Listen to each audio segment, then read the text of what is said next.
So today's January 3rd, 2019. Trying to get these guys to liven up. Remember, this is wintertime, people. So, but he's coming back around, I think. Getting some warmer temperatures on him. Let the straw so I can get more water down to the root system. These are all the reapers. So as you can see, I think I got 3 dead. 1, he's probably not gonna make it, but we'll keep you posted. 2, he's dead, and this guy here, he don't look like he's gonna make it.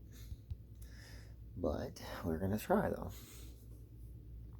First warm day we get again, I'll put them all outside again, and we're going to do some more for them again. Okay. Some of these bigger guys are probably.